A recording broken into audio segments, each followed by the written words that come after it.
अस्सलाम वालेकुम, नमस्कार, आदाब, सत श्री अकाल। मैं हूं आपके साथ नबील अख्तर और इस वक्त आप देख रहे हैं क्राइम हलचल। नोएडा का सेक्टर 10, अचानक पुलिस की तेज आवाज में सायरन बजाती हुई गाड़ियां एक फैक्ट्री के सामने आकर रुकती हैं और उसमें से दर्जनों पुलिसकर्मी धड़ाधड़ उतरकर एक फैक्ट्री के अंदर घुस जाते हैं। पुलिस की गाड़ियों की आवाज़ सुनकर फैक्ट्री में काम कर रहे लोग बाहर आ जाते हैं। आसपास की फैक्ट्रियों में काम कर रहे हैं, घरों में रह रहे लोग खिड़कियों में या दरवाजों में आकर खड़े हो जाते हैं और मामले की जानने की कोशिश करते हैं कि आखिर इतनी पुलिस सेक्टर 10 में क्यों आई है। पुलिस के जवान धड़धड़ाते हुए एक फैक्ट्री में दाखिल होते हैं। कुछ देर के बाद कुछ पुलिसकर्मी दो लड़कों को कॉलर से पकड़कर लाते हुए दिखाई देते हैं और सीधे गाड़ी में डालते हैं और अपने साथ ले जाते हैं। कुछ पुलिसकर्मी फैक्ट्री के बाहर रहते हैं और कुछ पुलिसकर्मी फैक्ट्री के अंदर से मजदूरों को बाहर भेजते हैं। मजदूर अपने अपने घरों को चले जाते हैं वहाँ से। अब लोग जो थे वहाँ पर मौजूद, उनके सामने एक बड़ा सवाल था कि आखिर पुलिस इतनी यहाँ पर क्यों आई है। इस फैक्ट्री में ऐसी क्या आपत्तिजनक चीज़ थी जो छापेमारी हुई, क्या चीज़ यहाँ पर बनाई जा रही थी। लेकिन उनके सवालों का जवाब देने वाला वहाँ कोई नहीं था। थोड़ी देर के बाद पुलिसकर्मी बड़े बड़े पैकेट लेकर फैक्ट्री के अंदर से बाहर निकलते हैं, गाड़ी में पैकेट को डालते हैं और वहाँ से चले जाते हैं। फैक्ट्री को सील कर दिया जाता है। शाम होते होते न्यूज़ चैनलों पर ब्रेकिंग न्यूज़ आती है कि नोएडा के सेक्टर 10 में पुलिस ने छापेमारी की और वहाँ से सेक्स बढ़ाने वाली नकली दवाइयाँ, नकली product, tiger cream, night gold capsule और मेन पावर कैप्सूल बड़ी मात्रा में बरामद हुए। अब ये जो तीनों प्रोडक्ट थे, ये मुरादाबाद की एक कंपनी थी, नमन इंडिया कंपनी, उसके प्रोडक्ट थे जिसके मालिक अजीजुल हसन जो मुरादाबाद के रहने वाले थे। उनकी कार्रवाई पर यह छापेमारी की गई थी, उनकी शिकायत पर यह छापेमारी की गई थी। नमन इंडिया कंपनी के मालिक अजीजुल हसन थे। अब पुलिस ने जो छानबीन की तो एक नई कहानी निकलकर सामने आई। ये जो product tiger cream, night gold और मेन पावर कैप्सूल यहाँ से नकली बरामद हुए, ये नमन इंडिया कंपनी का अपना प्रोडक्ट है जो वो तैयार करते थे। कुछ वक्त पहले इनके यहाँ अनीस नाम का ये लड़का काम करता था, मजदूरी करता था।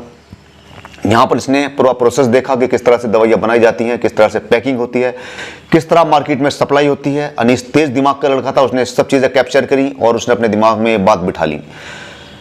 उसने इरादा किया कि क्यों ना ये कंपनी जो नमन इंडिया कंपनी है, इसके प्रोडक्ट काफ़ी मार्केट में जो हैं बिकते थे, तो उसने इनको नकली बनाने का फैसला लिया। अजीजुल हसन को इस बात का पता इस तरह चला कि अचानक जो उनका प्रोडक्ट जिसकी बेहद डिमांड थी, अचानक उसमें जब बिक्री में गिरावट आई तो उन्होंने पता लगाने के लिए अधिकारियों की अपनी कंपनी की बैठक करी कि भाई मीटिंग की उनके साथ कि आखिर ऐसा क्या हुआ कि कंपनी की जो सेल थी अचानक गिर गई और माल की सप्लाई अचानक रुक गई। बहुत कम माल की सप्लाई होने लगी कि कहीं ऐसा तो नहीं कि कोई और उनके अलावा भी मार्केट में माल सप्लाई कर रहा है उनका। इसके लिए उन्होंने एक लड़का जो उनका विश्वसनीय था, विश्वास पात्र था, उसको मार्केट में उतारा और पता लगाने की कोशिश की कि आखिर ऐसा कौन है जो उनके अलावा भी मार्केट में दवाई सप्लाई कर रहा है जिससे उनके सेल पर असर पड़ा है। वो लड़का मार्केट में उतरा, उसने काफ़ी जद्दोजहद की और काफ़ी कोशिशों के बाद ये बात उसके सामने आई कि एक बंदा है जो मार्केट में दवाइयाँ सप्लाई कर रहा है। अब बड़ा सवाल यह था कि उसका पता कैसे लगाया जाए। उसका पीछा किया गया तो उसके तार जाकर जुड़े नोएडा के सेक्टर 10 में एक फैक्ट्री में। अब अजीजुल हसन के सामने एक बड़ा सवाल यह था कि आखिर ये कैसे पता लगाया जाए कि यहीं पर ये नकली दवाइयाँ बन रही हैं कि ये कहीं और से लाकर सप्लाई कर रहा है। क्योंकि डायरेक्ट पुलिस में अगर कंप्लेन करो तो जो मेन आरोपी होता है वो फरार हो जाता है। पता चला कि वो कहीं और से माल लाकर सप्लाई कर रहा था। इसके लिए उन्होंने एक प्लान बनाया। उन्होंने उसी लड़के को उस फैक्ट्री में जो नोएडा सेक्टर 10 में जहाँ से नकली दवाइयाँ सप्लाई हो रही थी वहाँ पर मजदूर बनाकर भेजा। वो वहाँ पर मजदूरी करने लगा और कुछ दिन के बाद ही उसे पता चल गया कि यहीं पर दवाइयाँ बनाई जा रही हैं और यहीं से मार्केट में नकली माल सप्लाई हो रहा है। उसने पूरी खबर अजीजुल हसन को दी।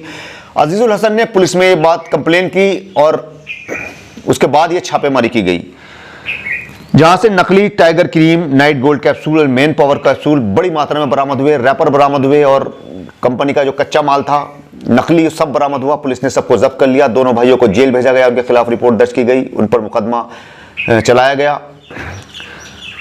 अब नमन इंडिया कंपनी के अलावा और बहुत सारी कंपनियां ऐसी हैं बड़ी बड़ी जो सेक्स पावर बढ़ाने की दवाइयां बना रही हैं। अब उनके माथे पर भी चिंता की लकीरें आ गई हैं कि आखिर कहीं ऐसा ना हो कि उनकी दवाइयां भी, उनके नाम के प्रोडक्ट भी नकली मार्केट में बिक रहे हों। उन्होंने भी इसके लिए छापेमारी के लिए तैयारी शुरू कर दी है, पता लगाने की तैयारी शुरू कर दी है कि कहीं उनका माल तो मार्केट में नकली नहीं जा रहा है। बहुत बड़ी तादाद में हिंदुस्तान में ऐसे लोग हैं जो शक्तिवर्धक दवाइयों का इस्तेमाल करते हैं अपनी सेक्सुअल लाइफ को अच्छा बनाने के लिए। अब वो भी सोच में पड़ गए हैं जो लोग ये इस्तेमाल करते हैं कि कहीं उन्होंने ये गलत दवा तो इस्तेमाल नहीं कर ली है, क्योंकि ये हार्ट पेशेंट बना सकती है, किडनी फेल कर सकती है, कई सारी बीमारियां ऐसी हैं जो इन दवाइयों से हो सकती हैं। नॉर्मल तौर पर भी डॉक्टर इन दवाइयों को लेने से मना करते हैं। जो सेक्सवर्धक दवाइयाँ होती हैं, पावरफुल जो दवाइयाँ होती हैं, डॉक्टर बहुत कम स्थिति में इन दवाइयों को लिखते हैं, लेकिन आमतौर पर अब नौजवान भी इन दवाइयों का इस्तेमाल करने लगे हैं अपनी शादीशुदा जिंदगी को अच्छा बनाने के लिए। अब बाकी कंपनियां भी ये पता लगाने में लग गई हैं कि कहीं उनका प्रोडक्ट भी नकली बाजार में ना आ रहा हो। तो आप भी कभी इस तरह की दवाइयाँ लें तो बहुत सोच समझ कर लें, डॉक्टर के प्रिस्क्रिप्शन पे लें, खुद अपने आप से दवाई ना लें। अपने आसपास होने वाले हर छोटे बड़े क्राइम पर नजर रखें, अपने और अपने परिवार का पूरी तरह से ख्याल रखें, खुश रहें, स्वस्थ रहें। जल्दी आपसे फिर मुलाकात होगी, तब तक देखते रहिए क्राइम हलचल विद नबील अख्तर। जय हिंद।